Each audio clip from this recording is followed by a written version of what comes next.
Hello friends, welcome to GK tricks.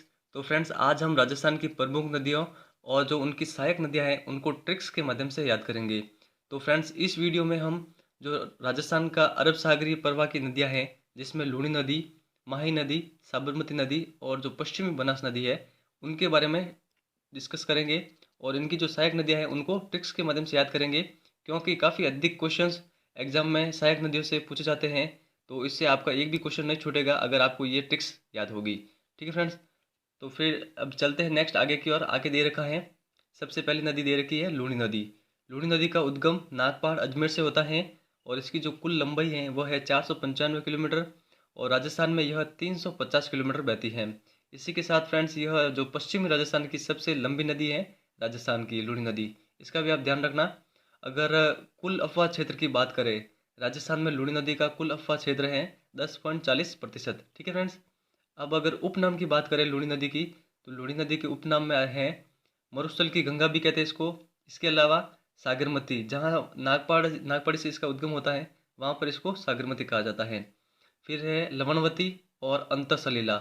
इसको आधी खारी और आधी मीठी भी कहा जाता है, क्योंकि यह बाड़मेर में बालोतरा स्थान है, वहाँ से वो आगे खारी हो जाती है। ठीक है फ्रेंड्स, फिर अब आगे चलते हैं, आगे इसके अफवाह क्षेत्र को देख लेते हैं। तो जो लूणी नदी का अफवाह क्षेत्र है वह 6 जिलों में है। कौन कौन से? अजमेर, नागौर, पाली, जोधपुर और जालोर और बाड़मेर में है। ठीक है फ्रेंड्स, अब जो साइड में मैप दे रखा है उसको देख लीजिए। इसका जो स्टार्टिंग है नागपाड़ अजमेर से होता है, अजमेर। और नागौर से एक जो नदी आती है जिसका नाम है जोजड़ी। ठीक है, एकमात्र नदी है जो नागौर से लूणी नदी की सहायक नदी है और लूणी नदी में मिलती है, वो कौन सी है? जोजड़ी। तो इससे इससे मतलब जो नागौर है वो भी इसके अफवाह क्षेत्र में आ जाता है लूणी के। ठीक है, अजमेर और नागौर 2 जिले हो गए, और पाली जोधपुर तो है ही है। और फिर वो बाड़मेर और जालोर में आगे बहती हुई कच्छ के रण में मिल जाती है। फिर अब इनकी सहायक नदियों को ट्रिक्स के माध्यम से देख लेते हैं। तो फ्रेंड्स, इसकी जो ट्रिक्स हैं वह है सूखी बांडी खारी जो जवाई से मिली। तो फ्रेंड्स, ये ट्रिक है, काफ़ी सरल ट्रिक है, इसका आप ध्यान रखना। इसमें जितनी भी लूणी नदी की जो सहायक नदियाँ हैं उन सभी का समावेश है।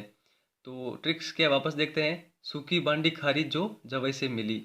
तो सूखी से होगा सूखड़ी, बांडी से होगा बांडी, खारी से होगा खारी, जो से होगा जोजड़ी। ठीक है, जो मैंने अभी बताया था आपको कि जो नागौर से इसका उद्गम होता है और लूणी में मिलती है।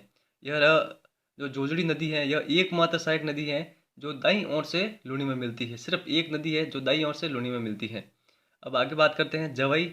जवई, जवई का जवई होगा, और से होगा सागी, और मी से होगा मीठड़ी, और ली से होगा लिलड़ी।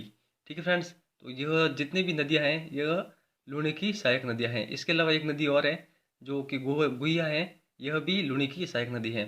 ठीक है फ्रेंड्स, तो आप आराम से याद रख सकते हैं इन सहायक नदियों को इस ट्रिक के माध्यम से। सूखी बांडी खारी जो जवई से मिली। ठीक है फ्रेंड्स, तो काफ़ी इंपॉर्टेंट है। अब नेक्स्ट आगे की ओर चलते हैं।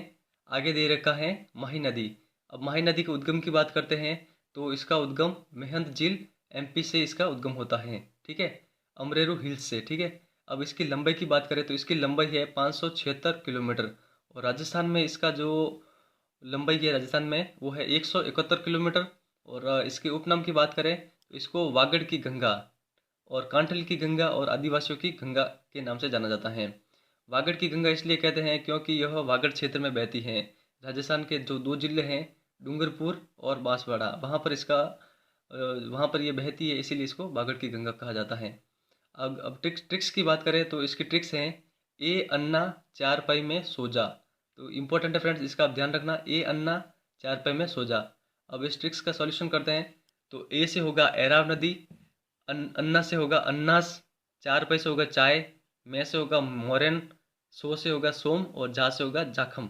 ठीक है फ्रेंड्स, तो इम्पोर्टेंट है, इसका ध्यान रखना। इसके एग्जाम में काफ़ी अधिक क्वेश्चंस देखने को मिलते हैं माही नदी के, सहायक नदियों के। तो आप ध्यान रखना, सोम जाखम सभी किसकी नदियाँ हैं? माही की नदियाँ हैं। तो आप इस ट्रिक्स को याद कर लेना। ए अन्ना चार पै में सो जा, ए से होगा एर्राव, अन्ना से होगा अन्नास, चार पै से होगा चाय, मैं से होगा मोरन, सो से होगा सोम, और जा से होगा जाखम। ठीक है फ्रेंड्स, फिर नेक्स्ट आगे की ओर चलते हैं। आगे दे रखा है साबरमती।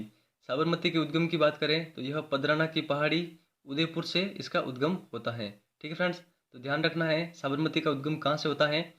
तो उदयपुर की जो पदरना की पहाड़ियाँ हैं वहाँ से होता है। ठीक है फ्रेंड्स। तो अगर मैं इनडायरेक्टली बात करूँ तो इसका उद्गम अरावली से ही होता है। ठीक है फ्रेंड्स। तो इसका ध्यान रखना है, जो साबरमती का उद्गम अरावली से होता है। अब इसकी लंबाई की बात करते हैं तो इसकी लंबाई है 416 किलोमीटर, और ये राजस्थान में केवल 45 किलोमीटर ही बहती है, बाकी वो बाद में गुजरात में बहती हैं। ठीक है फ्रेंड्स। अब इसके जो किनारे तीन मतलब दो शहर बसे हुए हैं और एक आश्रम बसा हुआ है। कौन कौन से शहर हैं? तो अहमदाबाद और गांधीनगर। तो काफ़ी इंपॉर्टेंट क्वेश्चन ये भी, इसका आप ध्यान रखना कि गांधीनगर या अहमदाबाद किस नदी के किनारे बसे हुए हैं? तो साबरमती नदी के किनारे बसे हुए हैं। इसके अलावा जो साबरमती आश्रम है वो भी इसी नदी के किनारे स्थित है। ठीक है फ्रेंड्स।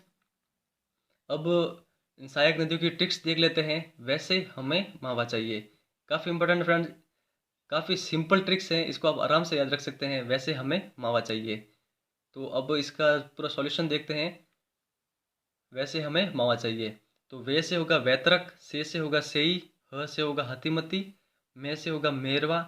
जो माँ है, माँ से दो नदियाँ हैं, माज जो माजम है और मानसी, दो है। ठीक है फ्रेंड्स, इसका ध्यान रखना आप। और इसके अलावा वा से होगा वाक्कल। ठीक है फ्रेंड्स। तो एक बार वापस देखते हैं।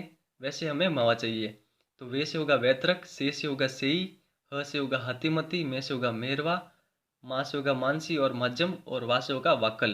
तो फ्रेंड्स एग्जाम में क्वेश्चन ऐसे आएंगे कि वैतरक, मेरवा और माजम नदियाँ किस नदी की सहायक नदियाँ हैं।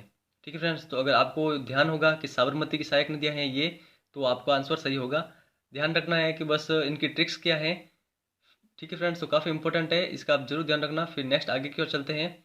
आगे सबसे अंत में यही है पश्चिम बनास नदी। इसकी अब देखते हैं, इसका जो उद्गम है वह होता है नया सानवरा सिरोही से। ठीक है फ्रेंड्स। नया सानवरा सिरोही में इसका उद्गम होता है और संगम होता है लिटिल कच्छ का रण। अब इसकी सहायक नदियों की बात करते हैं तो इनकी सहायक नदियाँ दो ही हैं केवल, सूकली या सिप्पू। अगर सूकली एग्जाम्स में देखने को मिले तो उसका पश्चिमी बनास होगा। अगर सूकड़ी सूकड़ी आए तो उसका लूणी नदी होगा। ठीक है, इसका आप ध्यान रखना। और सूकली, इसको सिप्पू भी कहते हैं। इसके अलावा कुकड़ी, ये दोनों नदियाँ पश्चिम बनास की सहायक नदियाँ हैं। अब इनके किनारे जो बसा है पश्चिम बनास के, वो दो शहर हैं, एक है आबू शहर और एक है डिस्सा नगर। ठीक है फ्रेंड्स। तो इंपॉर्टेंट है, इसका आप ध्यान रखना। तो फ्रेंड्स बताइए ये ट्रिक्स आपको कैसे लगी? अगर अच्छी लगी है तो प्लीज़ इस वीडियो को लाइक कीजिए और अपने अधिक से अधिक फ्रेंड को शेयर कीजिए। ठीक है फ्रेंड्स। तो काफ़ी अधिक एग्जाम्स में यहाँ से क्वेश्चंस देखने को मिलते हैं, आप इनको ज़रूर ध्यान से देख लेना, ताकि आपका एक भी क्वेश्चन भविष्य में अगर आपका कभी भी एग्जाम हो तो छूटे ना। तो फ्रेंड्स बस आज की डिस्कशन में इतना ही। Thank you very much for discussion.